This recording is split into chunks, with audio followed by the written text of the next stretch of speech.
मैं हूँ शुभलक्ष्मी पंडा। आज मैं आप सबको क्लास 7 हिंदी ग्रामर चैप्टर 1 के बारे में समझाने वाली हूँ। ये वीडियो देखने से पहले मेरे चैनल को लाइक और सब्सक्राइब कीजिए। चलिए हम चैप्टर का शुरुआत करते हैं। ये बुक का नाम है व्याकरण आभा और हमारा आज का चैप्टर है भाषा, लिपि और व्याकरण, जिसको हम इंग्लिश पे लैंग्वेज, स्क्रिप्ट एंड ग्रामर कहते हैं। भाषा भाषा क्या है?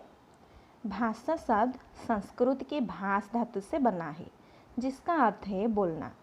भाषा का प्रारंभिक रूप मौखिक ही था, बाद में इसका लिखित रूप विकसित हुआ।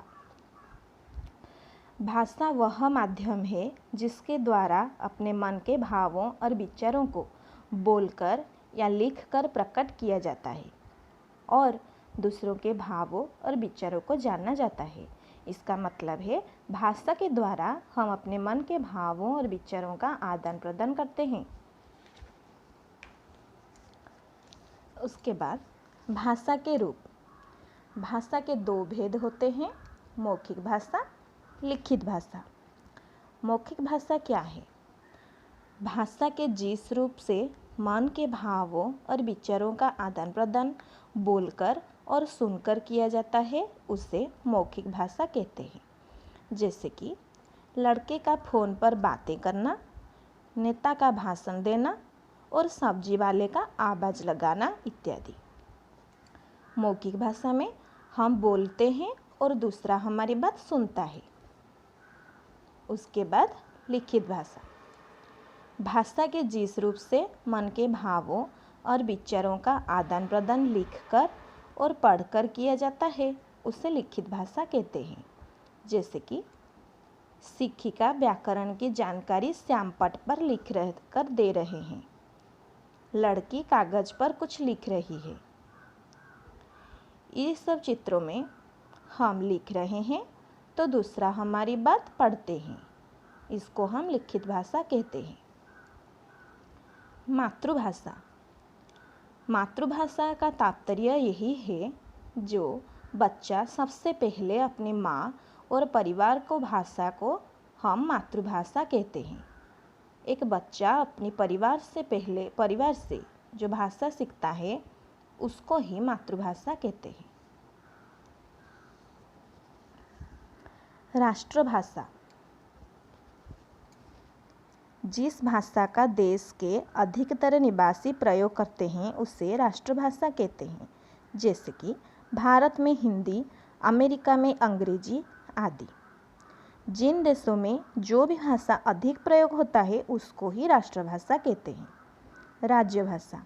14 सितंबर 1949 को भारत की संविधान सभा ने हिंदी को ही राजभाषा घोषित किया।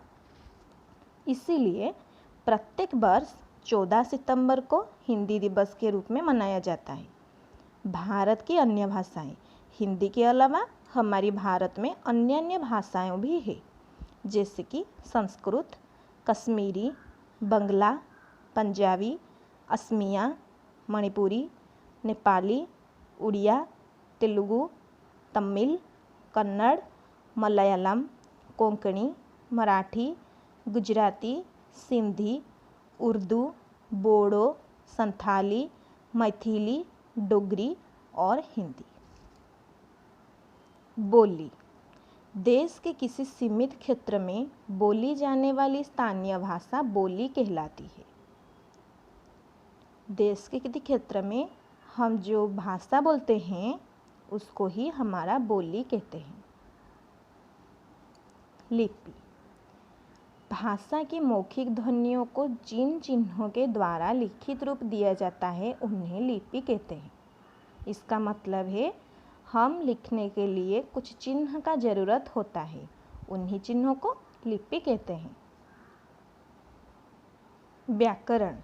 किसी भी भाषा का सही रूप से, शुद्ध रूप से और प्रयोग का ज्ञान होता है, उसे व्याकरण कहते हैं। उसका मतलब है किसी भाषा को लिखने के लिए शुद्ध रूप से, शुद्ध का मतलब है करेक्ट, शुद्ध रूप से लिखने के लिए कुछ चिन्ह होते हैं और उसका ज्ञान का प्रयोग होना चाहिए, उसको ही व्याकरण कहते हैं। आज का वीडियो यहीं पे मैं समाप्त करती हूँ।